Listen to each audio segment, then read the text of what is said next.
Once you're in ketosis, you're like, woo, I ain't coming off this diet for anybody. The things I'm gonna mention here today are gonna be challenging. Let's not be about it. When you are hungry, eat protein. You are lying to yourself every single day. Cowards talk about what they'll never do. And you've been talking about losing weight. You've been talking about getting in shape. Why aren't you doing it?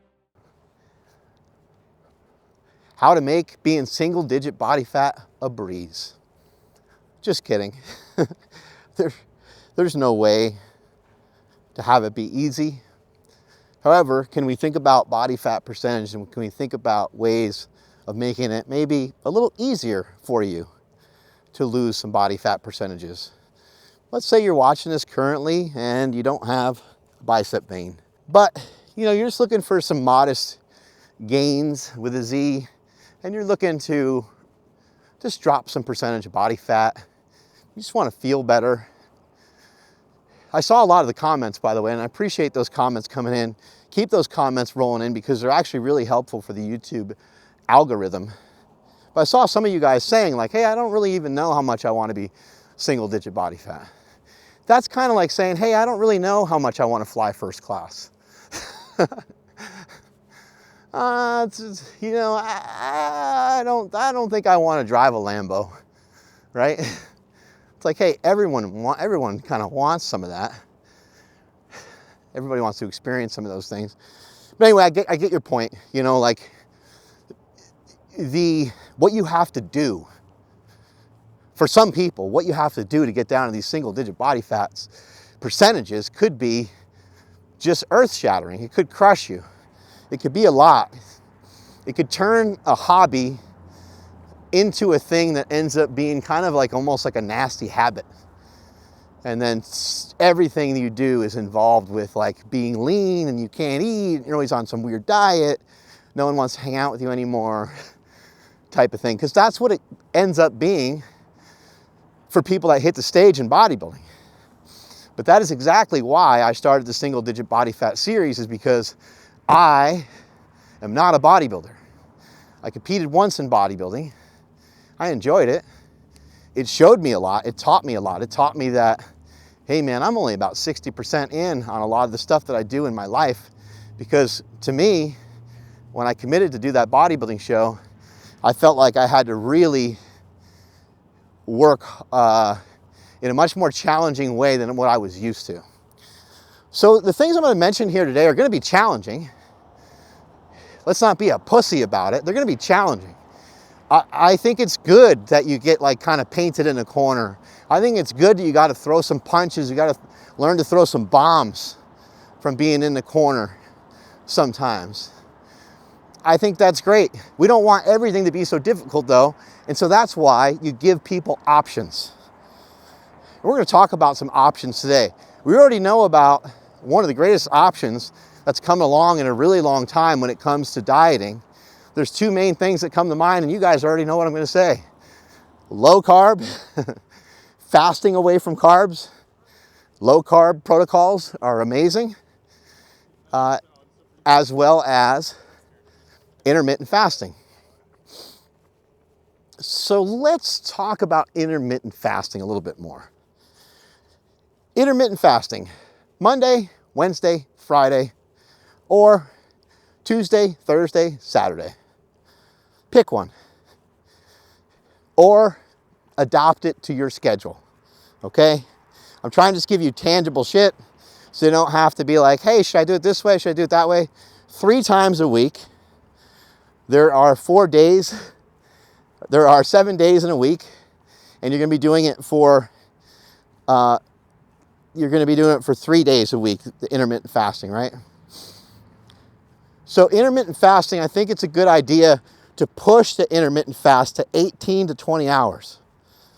I think the 16 is baby talk.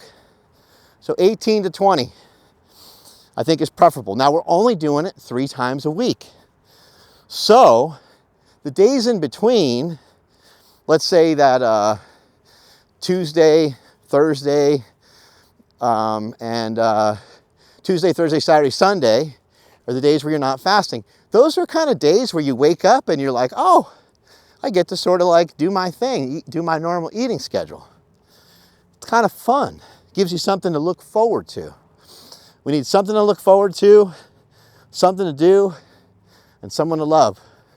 Elvis Presley, I think that's a great quote. Those are 3 things that are really important to us. And when it comes to dieting, if you don't have anything to look forward to, you're dead. You're done. You're toast. You can't even get started. Because when I tell people, hey man, you got to cut out the carbs, and they'll say, oh, well, what about, or you got to, try this keto diet, and they'll say, well, what about my pasta, and what about this, what about that? What about my cheat meal? That's the first thing they ask. Do I get to have a cheat meal?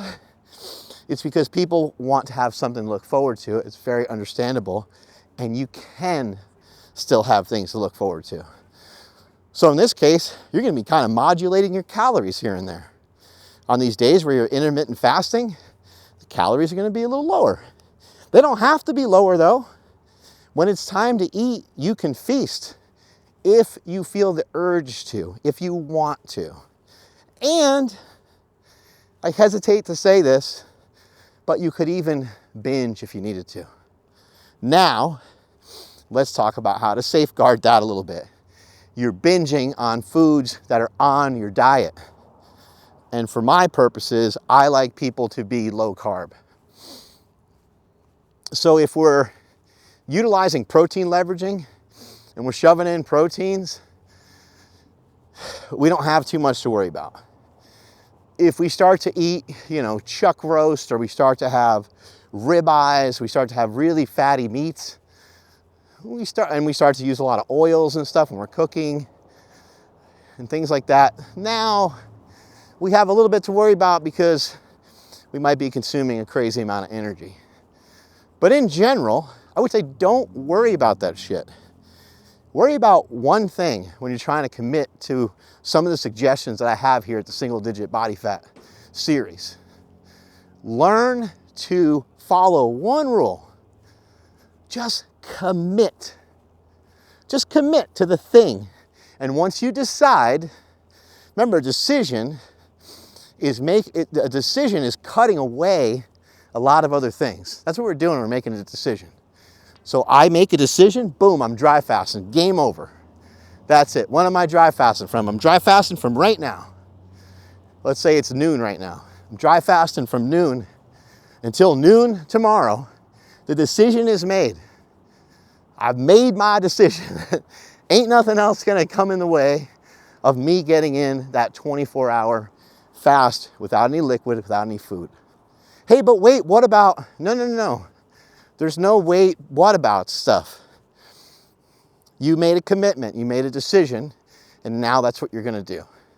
So when it comes to this intermittent fasting stuff, the only thing that we need is, we're not necessarily gonna intermittent dry fast, although I can talk about that in a future video. We're just gonna intermittent fast. And when you're intermittent fasting, what do we need? It's a good idea to have some salts in there. It's a good idea to have some sodium. It's a good idea to have some electrolytes. You can just use salt if you want. You can buy some sodium bicarbonate. You can buy some baking soda. You can look up some of the work from Cole Robinson. He's got the snake diet. He's got some great information on keeping the sodium high when you're fasting. But look, man, this isn't really that hard of fasting. This is short term. However, I still want you to have good workouts. How are you going to have good workouts? You're going to have good workouts by having the electrolytes in your system. And you're going to have good workouts by making sure that you're eating in these days where we're not fasting. You're going to have good workouts by making sure that when it's time to eat, coming off your fast, that you eat. Now, because it's a Single Digit Body Fat series, we got to make some major changes. Will these 3 days a week be enough? Well, they don't have to be enough. We could just eat right through the goddamn thing. That's not the goal. So, on the days where we're fasting, or even on the days where we're not fasting, if you ain't hungry, don't eat. It's that simple. If you're hungry, I want you to eat. But what do I want you to eat? I want you to eat lean sources of protein. Get yourself some 000 yogurt. Yeah, but that has artificial sweeteners. Yeah, that has stuff for mouthfeel that could cause cancer. All this different stuff. Hey, you ain't got to do what I'm saying. But if you want to get to single digit body fat, these are some things to consider. These are some things that you should try. So when you are hungry, eat protein. The next thing that you have available is some fats. So you ate some food for the day, you're hungry, you're agitated, you want to eat a little bit more, make yourself an omelet. Make yourself an omelet for dinner, make yourself an omelet for dessert. Whatever way you got to kind of do it to make it through the day. Now there's also some products that you can buy. I'm a huge fan of Carnivore crisps. You can use my code MarkBell. They have brisket, which is a fattier type of cut. They have chicken breast, which is a leaner cut. They have eye of round, which is one of my favorite ones. They have a top sirloin one. That's a leaner cut. Obviously, the fattier ones are going to taste better. Those are legit. They taste great. They taste amazing. But remember what we're talking about here. We're talking about making a commitment and being able to stick to it. And again, this is why I created Within You brand supplements. I created them so that you have stuff that tastes really good, that fits within your diet, that feels like and tastes like a cheat. So these are all things you may want to consider. You don't have to do this with supplements. You don't have to purchase anything from me. This is all free information. You can do with it what you want. These are just suggestions. And this is how I make it through every day. I have Total Carnivore Steak Shake, or I have the original Steak Shake. I use the chocolate, I use the mocha. I sometimes will mix chocolate steak shake with the banana steak shake. That's one of my favorite things to mix up. And I'll get in, 60 to 70 grams of protein. I'll make up a shake, I'll sit down, I'll watch some TV with my wife, with my daughter, I'll be kind of hanging out. And then when I'm done and I'm still hungry, I might hit the fridge again and get some yogurt, right? I might keep hitting the fridge until I just can't do it anymore. Because I'm doing it not with foods that are just healthy, but I'm doing it with foods that don't really contain much energy. They don't have much energy because all they have in them is protein. So not only are we fasting, and not only are we kind of doing keto, we're also using protein leveraging to our advantage. Now some of you are like, that ain't real keto, bro. I know, trust me. I know, I get it. I don't really care that much about ketosis and being in ketosis and all that stuff. It can be important for stick-to-itiveness. It can be important to help you stay on the diet. So pricking your finger and checking your ketones, buying that Keto Mojo thing, that might be a good idea for a lot of you. Because keeping those ketones above 0.3 millimolars can be something that is enticing, because the diet begets the diet. Once you're in ketosis, once you're there, you're like, woo, you're fired up. And you're like, I ain't coming off this fucking diet for anybody.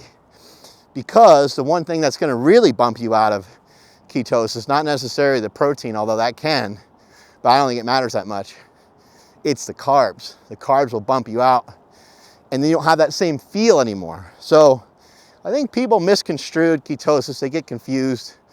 But I still consider what I do a ketogenic diet, because I might not always consume the amount of fat because I'm trying to pull fat off my own body. And that's what would happen on a protein-sparing modified fast. If you're primarily only eating protein and the fats are low and you're expending quite a bit of energy every day, what do you think happens? You're not taking in carbs. So your body's making glucose all the time regardless, and you're using up glucose regardless of how you try to do anything. But your body's gonna it's gonna shift into a fat burning mode. And that's what we do. That's what we do when we utilize some of these strategies. So the two major things that I think are important for you to try, that I think are low-hanging fruit, that are pretty easy to manage, that's what I'm trying to lay out for you guys, is things that are easy to manage, It's easy to manage getting in some steps every day. How many steps? I don't know. Check your phone, check out your steps, record them for a period of time, and just start doing more of them. If you already are at 20,000 steps, there's no reason to do more than 20,000 steps. If you're already up over 10,000 steps, there's probably no reason to do more than 10,000 steps. But you might want to get yourself a weighted vest. You see, these are all things that I think about. How hard is it for me to sit and watch my television and to have blue light blocking glasses right next to me and just go and put them on?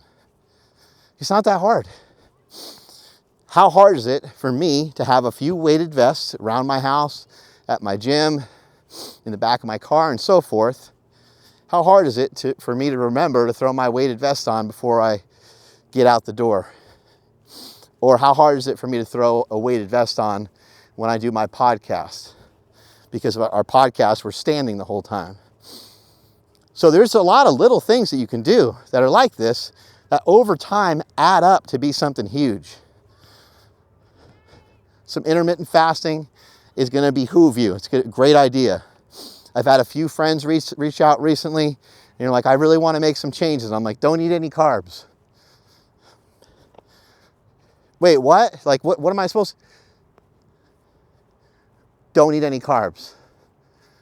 It's not a magical recipe where you're all of a sudden going to be in this fat burning zone and you're going to be like, I lost 20 pounds. However, it keeps you out of the same cycle. It keeps you from lying to yourself. That's what's happening every day. You are fucking lying to yourself every single day. Today, I'm going to get after it. I'm going to go on a walk. I'm going to train. I'm going to do this. I'm going to do that. And the weight loss mission starts today. Step 1, step 2, the day goes by. Things get a little whatever. And then you're in that same exact position you were the day before, and the day before that.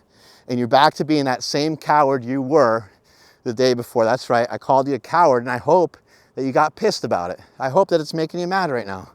Why is Smelly calling me that? I'll tell you why I'm calling you that, because cowards talk about what they'll never do. And you've been talking about losing weight. You've been talking about getting in shape. Why aren't you doing it? Are you a total fucking pussy? Seriously, why won't you do it? Why won't you just make the commitment? Does it not matter that much to you? Do you not care? It's okay if you don't care. It's okay if you're not that into it. Because by my standards, if you ain't doing it, that shows me that you don't care. You only kind of care. Your toes like halfway in there. Just halfway in, halfway out. What kind of way is that to be? Here lies so-and-so. He was always halfway in, halfway out. What a great guy. I think people would think, no, you know what? That guy was a real pussy. He was such a pussy, in fact, I'm not even going to go to his funeral. You guys see what I'm saying? I'm exaggerating. Right? But it's cowardly to talk and then to never do anything about it. It's like, trying to yell at someone to fight you, but you're backing up the whole time. You're lucky my girlfriend's in the way, bro. Right? It's like, it doesn't seem like you really want to fight that bad, right? This is a fight. The fight, you're trying to go from 12% body fat or 20% body fat down to 10. Or you're trying to go from 20% body fat down to 12. That is challenging. That's hard. But let's take it as a challenge. And let's utilize some of the strategies that I laid out for you. A couple days a week of intermittent fasting. No more of this 16-8 bullshit. You're doing 18 to 20 hour minimum. And during the time that you're not fasting, you're making sure you're hammering your protein. How much protein? Do about 1 gram per pound or 1 gram per pound of lean tissue. Don't have any idea what your lean tissue is? If you're fat, you're probably at least 20% body fat. Do a little bit of math, but it really doesn't matter that much. You weigh 240 right now and you're trying to lose some weight, just get in 200 grams of protein. That's probably plenty. Even if you weigh 300 and you're massively overweight and you get in 200 grams of protein, it's probably close enough, works well enough. Now we need to be a little cautious on these off days on what we do in terms of how we're eating. So I would say on most of the days off, I would advise you to eat breakfast. It's been shown time and time again that people that do eat breakfast tend to eat a little less at night. So you might want to play around with that. That might be something to mess around with. So on the days off, have some breakfast. Something else to play around with on the days off and the days on, try to set things up schedule-wise to where you're not eating when it's dark out. Try to set things up to where you're not eating when it's dark out, which is hard this time of year. And for some of you, it may not work at all with your work schedule. So if it doesn't work, it doesn't work. But if you're able to manage it at all, give it a try. It's kind of like circadian rhythm eating.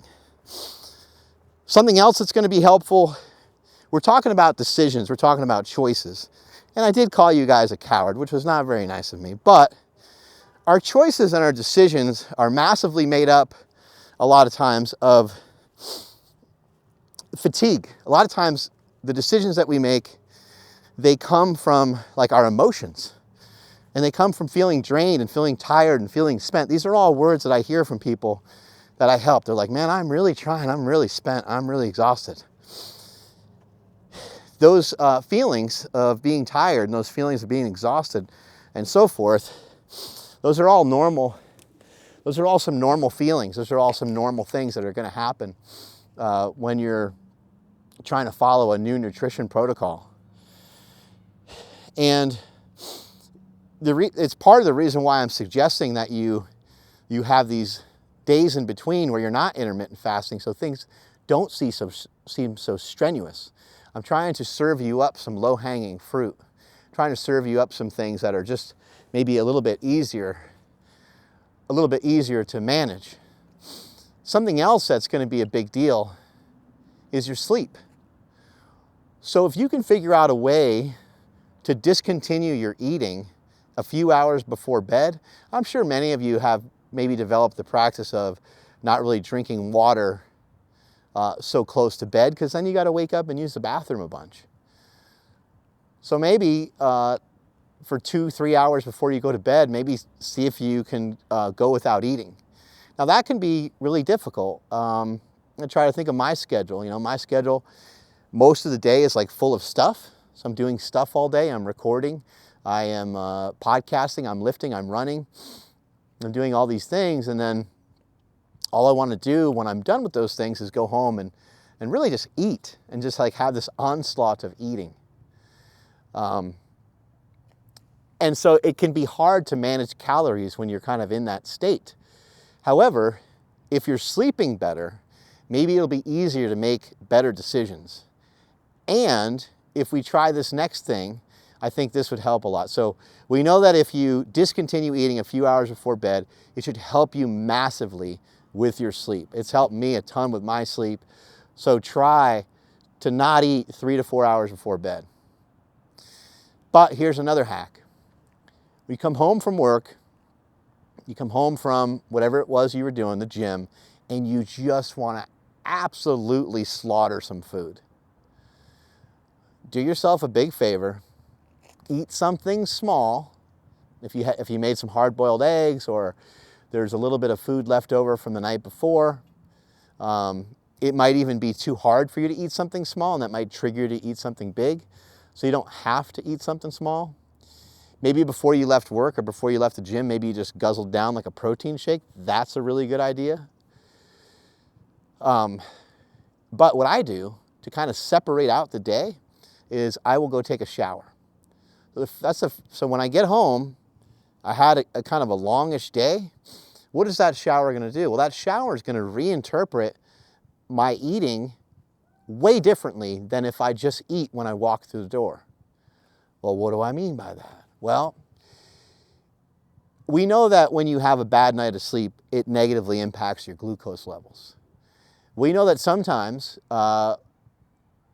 when you're stressed, whether it be working out, whether it be like a good stress, or whether it be interpreted as a negative stressor, we know that that can affect your metabolism.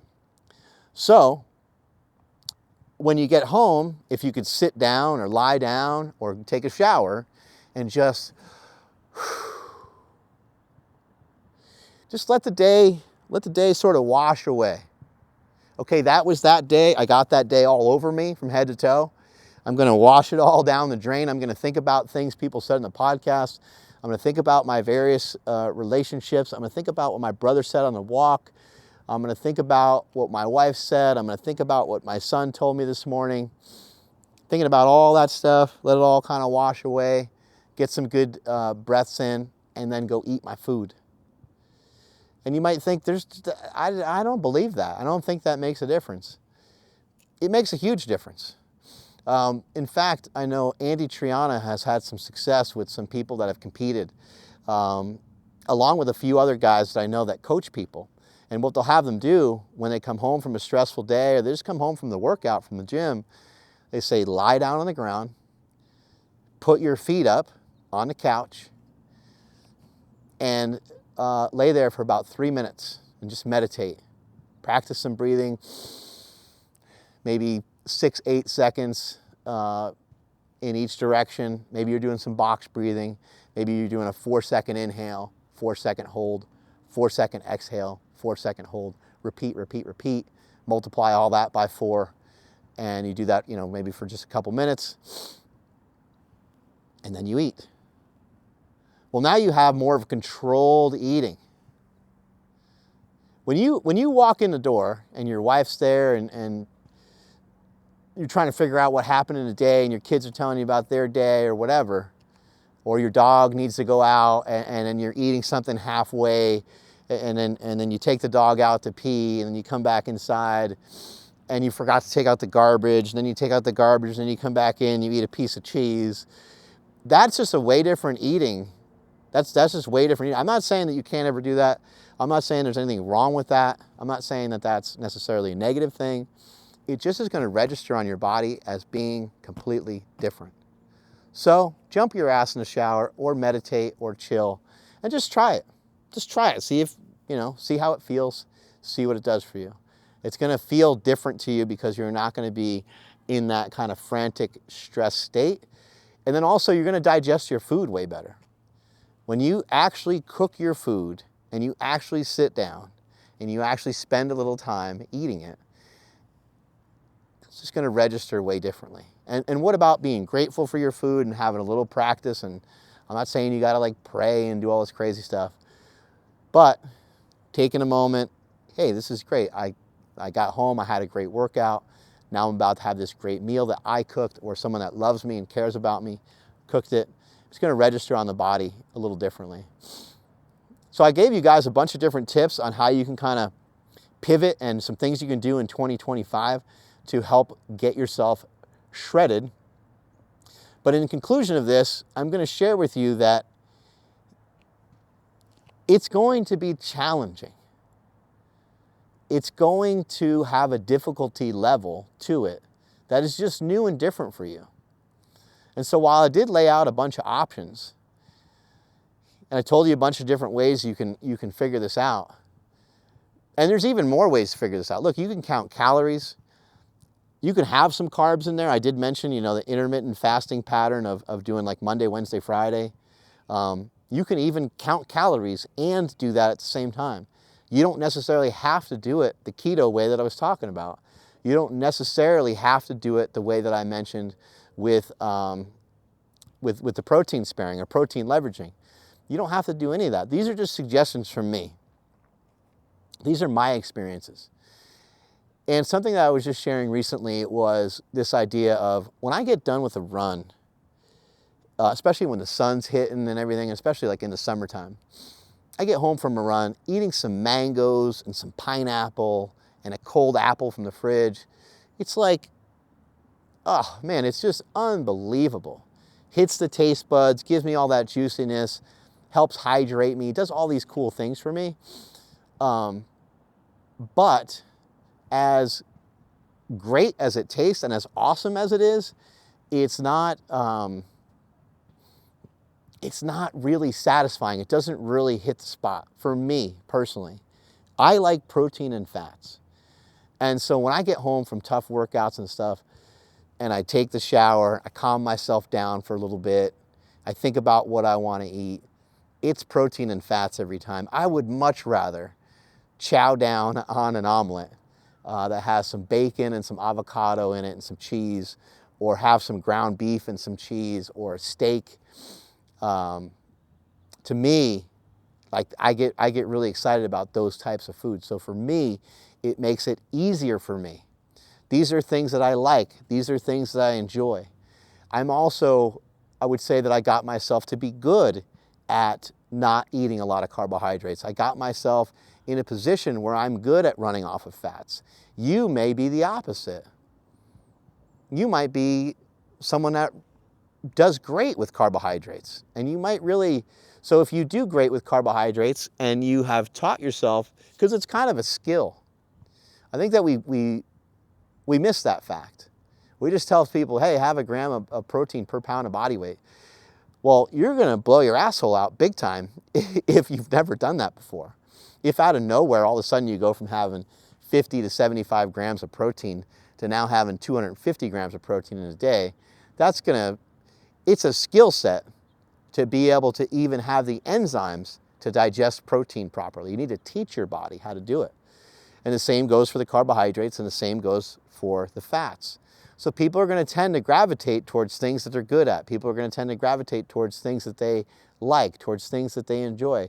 So blend in some of what I'm saying with the things that you like and enjoy. And this is going to be challenging. This is going to be difficult. And so sometimes when things get difficult, people tend to fall off. They follow it for a day, they follow it for 2 days, follow it for 3 days. In this situation, what I'm asking of you as you follow the single digit body fat series, I really want you to adopt some of the ideas that I'm sharing, and I want you to implement them into your lifestyle. And even when you fail, I want you to implement them again into your lifestyle. And when you fail again tomorrow, and so on, and I want you to keep trying to implement them into your lifestyle until we get a nice flat line of consistency where you're here, where you have found some balance, you found some equanimity within your fitness journey. So many people, I want you to take this personal as well. A lot of you have been training for many years, but you don't really look like you train. Training's easy. It's not that tough to just go to the gym. It's not that tough to just hit up some running here and there. It's really not. It's not that hard. But we all know the truth. We know what the most challenging thing is. The most challenging thing is the food. I do realize there's some people that are probably blessed with maybe certain genetics and they don't care about food as much. I have some friends, I don't know, for whatever reason, they don't care about food. I care about it a lot. But all of us that are fit, all of us that are in the fitness industry, all of us that are trying to be fit, we understand that piece so much that instant fucking respect. I mean, that's not why we're doing this, right? But maybe it is. When you go to the coffee shop and you see the weird guy with the weird spandex shorts and he's sitting there and he's sipping his coffee and he's got the weird shoes on. He's like a cyclist or something. It's weird, the whole thing's weird, right? But the guy's got like these striated lines like on his legs. He's got striations in his calves and shins, and he's probably like 55 years old. You're like, props to that dude. Amen. Good for you, brother, right? Because we all understand, like, that took many, many years for someone to obtain that, right? It also takes many years for someone to get lean. It takes a long time for people to sort of figure out their diet, figure out their nutrition in a way That's going to allow them to be lean. Again, every once in a while, there's some people that have just like a genetic favoritism towards it being a little easier for them to be lean. However, we have to give these people credit because a lot of times these people are former track athletes, soccer athletes. They have this pedigree. They had this history of, many years of playing a sport that allowed them to get lean and stay lean. And the other thing is, that's okay. That's just not you. Like, you're not going to be able to do it the same way as they did. And maybe you got the short end of the stick.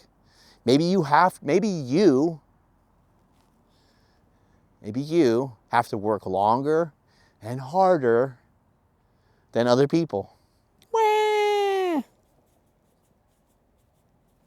Right? I grew up going to school, being dumb, being slow. For me to get my homework done, or for me to get assignments done, or for me to just understand something that seems so simple for other people, some reading comprehension or math equation, whatever it was. I mean, you could show me a math equation over and over and over and over again, and it just,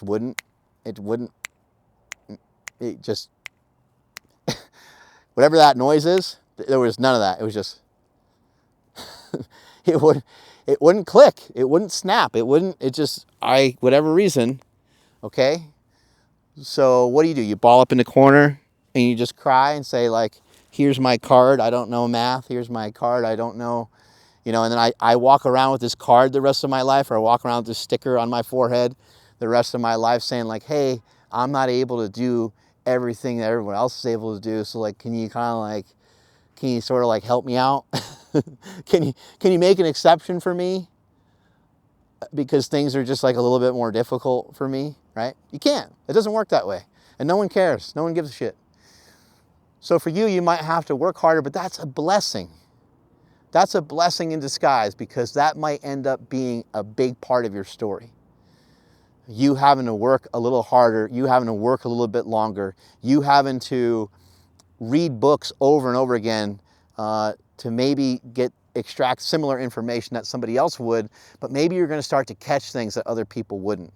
Maybe your perspective and the way that you look at things and the way that you learn, maybe it's unique for a reason. Maybe you're going to carve out or etch out your own way, in your own way, and show people that things can be a little different than maybe what they thought. That's how things worked out for me. I've never read a book. I don't say that to like brag. I've just never read one. I listen to YouTube videos, I listen to podcasts, and I listen to a bunch of junk conspiracy theories on Instagram. That's how I learn stuff. I learn stuff with interaction. I interact with people. I ask myself a bunch of questions. I say, who's the best in the world at this? Who knows about this topic? Who knows a bunch about this? And then I might go to somebody that is, trained, and they're a doctor and they went to a university and all this stuff. And then I might go the exact opposite and say, let me see what someone who didn't have that background, let me see what their experience is like. Let me start to kind of match those things up. So all this shit, all this stuff I'm teaching you guys, I want you to uniquely start to make it your own. Keep blending it, keep mixing it in, whatever ways you can. There's going to be some success, there's going to be some failures. But understand that this is going to be difficult because this is a single-digit body fat series. And if you're trying to rip off a huge body fat percentage, it's going to take the greatest effort of your life. But it's going to be worth it because of the opportunity that you have of what you might become going through that whole entire process. Strength is never weak. This weakness is never strength. Keep the comments coming. Catch you guys later.